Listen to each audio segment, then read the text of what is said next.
Hello दोस्तों, तो आप लोगों का स्वागत है मेरे इस यूट्यूब चैनल में। तो आज हम जानेंगे दोस्तों संज्ञा के बारे में। तो संज्ञा के बारे में संज्ञा का परिभाषा हम इस प्रकार जानेंगे, जो किसी भी व्यक्ति, वस्तु, जाति, द्रव्य, गुण, भाव, स्थान और क्रिया के नाम क्या कहते हैं? संज्ञा कहते हैं। क्या कहते हैं? संज्ञा कहते हैं। जैसे अगर हम जाति का बात करें तो जाति में क्या आ जाएगा? पशु आएगा। और पशु में क्या आता है? जैसे गाय, बैल।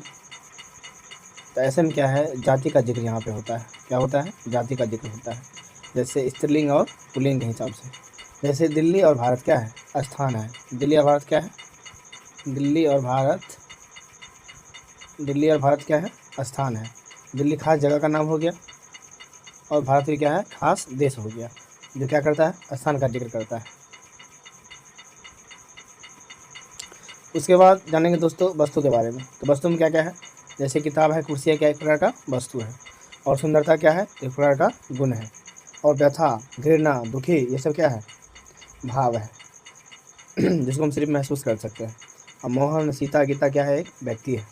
और मारना क्या है? एक क्रिया है। इस प्रकार से हम दूसरा परिभाषा भी दे सकते हैं, जो दुनिया में जितनी भी वस्तु है सभी का कोई ना कोई एक नाम है, जिसको हम क्या कहते हैं? संज्ञा कहते हैं।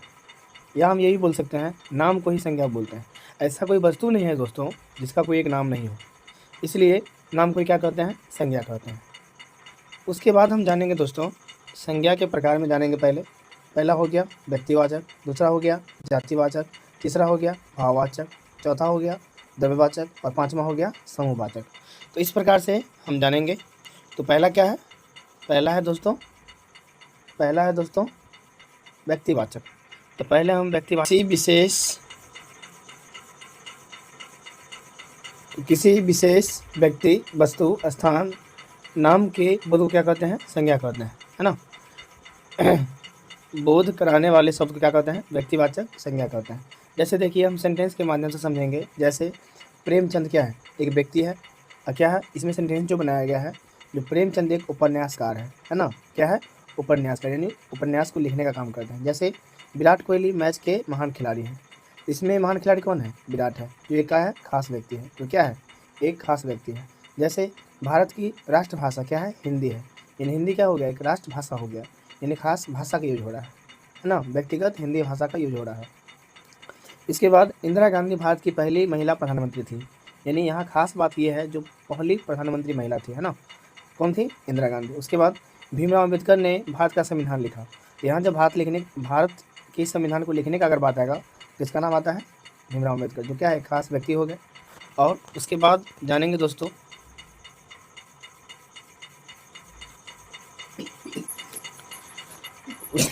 दोस्तों जो ताजमहल विश्व के 7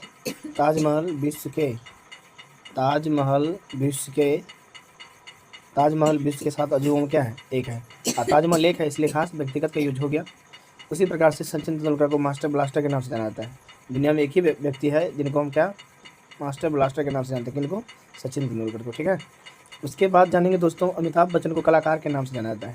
एक खास कलाकार है, जिनका क्या नाम है? अमिताभ बच्चन। इंग्लिश दुनिया में सबसे ज़्यादा प्रयोग की जाने वाली क्या है? भाषा है। और जब भाषा का बात आएगा तो इंग्लिश का बात आता है, जो क्या है? एक दुनिया में खास लैंग्वेज है ना। कोहिनूर हीरा अभी लंदन में है। प्रेमचंद ने गोदान नामक उपन्यास लिखा। तो यहाँ पे हम बार बार देख रहे हैं दोस्तों, जो खास व्यक्ति, खास वस्तु का नाम, खास व्यक्तिगत देश का नाम, व्यक्तिगत किसी पीएम का नाम, सीएम का नाम, है ना, किसी उपन्यासकार का नाम, किसी जगह का नाम क्या है? जिक्र हो रहा है। इस प्रकार से हम समझ सकते हैं दोस्तों, जो क्या है ये जातिवाचक संज्ञा के बारे में। तो जातिवाचक संज्ञा क्या कहता है? जो शब्द किसी व्यक्ति, वस्तु, स्थान, संपूर्ण जाति का बोध कराए, उन शब्दों को हम क्या कहेंगे? जातिवाचक संज्ञा कहेंगे। जैसे अगर वस्तु का बात करते हैं तो वस्तु में क्या आ जाता है?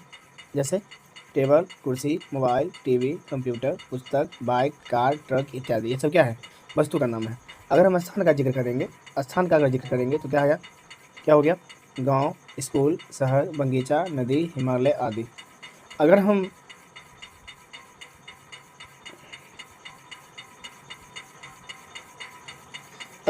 प्राणी का बात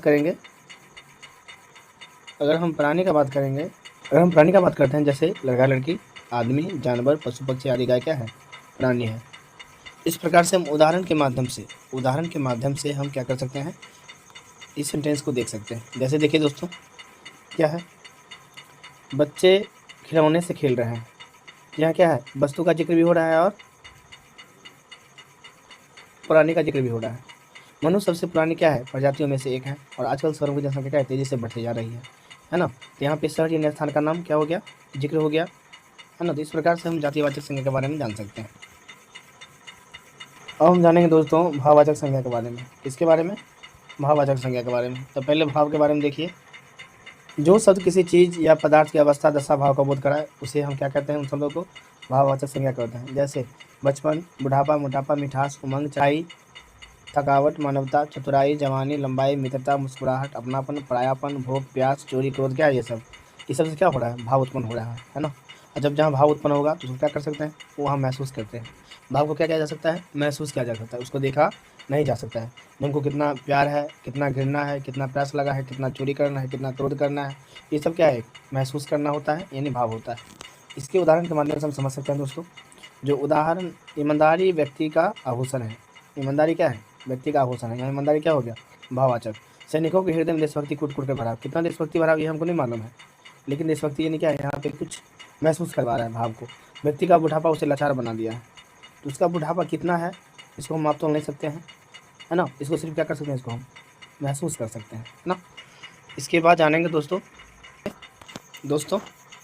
सबसे पहले जो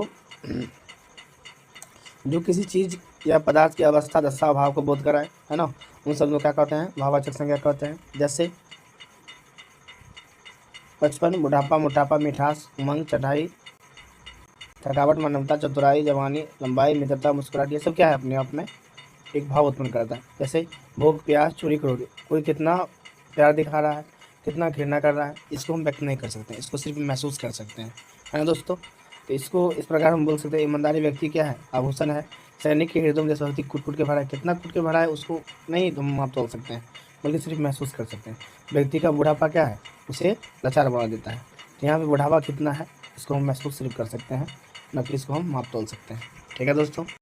उसके बाद हम जानेंगे दोस्तों द्रव्यवाचक संज्ञा के बारे में।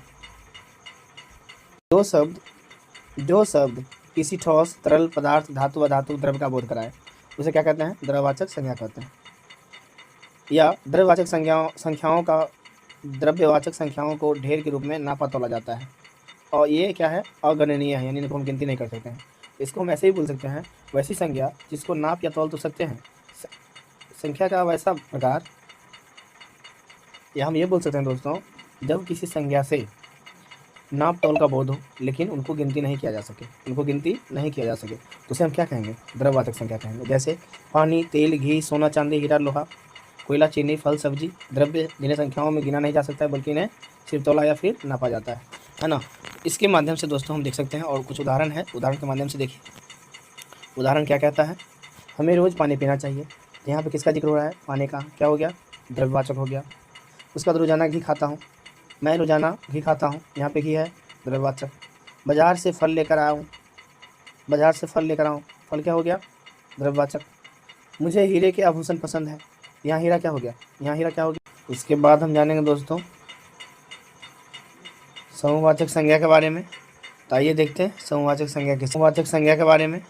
तो आइए देखते हैं, किसी व्यक्ति, वस्तु या समूह का बोध होता है, या हम ये कह सकते हैं जिन संज्ञा शब्दों से किसी व्यक्ति, वस्तु के समूह का क्या हो, बोध हो जाए या समुदाय का बोध हो जाए, उन शब्दों को हम क्या कहते हैं, समूहवाचक संज्ञा या समुदायवाचक संज्ञा कहते हैं। जैसे भीड़, मेला, सभा, कक्षा, परिवार, पुस्तकालय, झुंड, गिरोह, सेना, दल, गुच्छा, दल, टुकड़ी आदि शब्द हमें क्या है, किसी न किसी समूह का बोध कराता है। इन्हें क्या है, यहाँ पे ग्रुप का जिक्र करता है। किसका जिक्र करता है, ग्रुप का। इस प्रकार से हम कह सकते हैं, जहाँ पे समूह या समुदाय का बोध होगा वो क्या हो जाएगा, समूहवाचक संज्ञा हो जाएगा। उदाहरण के माध्यम से हम दोस्तों ऐसे समझ सकते हैं, जैसे क्रिकेट टीम ने वर्ल्ड कप जीता। तो यहाँ जो क्रिकेट टीम है, कोई टीम अकेले नहीं होती है, बल्कि 11 टीम मिलकर बनता है टीम, इसलिए ये क्या एक से अधिक हो गया, यानी ग्रुप का बात हो रहा है यहाँ पे। तो क्या हो गया, ये समूहवाचक संज्ञा हो गया। मुझे 1 दर्जन केले खरीदने हैं। अब देखिए दोस्तों, अगर हम दर्जन का बात करें तो 12 पीस आता है। इसका मतलब यहाँ पे क्या है, केला का गुच्छा है या 1 दर्जन है। कल बस स्टैंड पर भीड़ लगा होता है। भीड़ यहाँ पे क्या है, एक आदमी से भीड़ नहीं लगता है दोस्तों, इसलिए क्या हो जाएगा, ये समूहवाचक संज्ञा हो जाएगा। मैंने जंगल में हिरणों का झुंड देखा, यानी झुंड जहाँ का बात होगा वहाँ पे क्या एक हिरन नहीं होगा, बहुत सारे होंगे। श्याम के गाना को सुनते ही देखते देखते वहाँ भीड़ जमा हो गया। तो भीड़ जमा होने का मतलब है दोस्तों बहुत सारे लोग वहाँ पे आ गए गाना सुनने के लिए। तो इस प्रकार से हम क्या कर सकते हैं दोस्तों, संज्ञा की परिभाषा और प्रकारों को जान सकते हैं। धन्यवाद। Thank you watching this video. Like comment subscribe जरूर करें और अपना मंतव्य जरूर व्यक्त करें।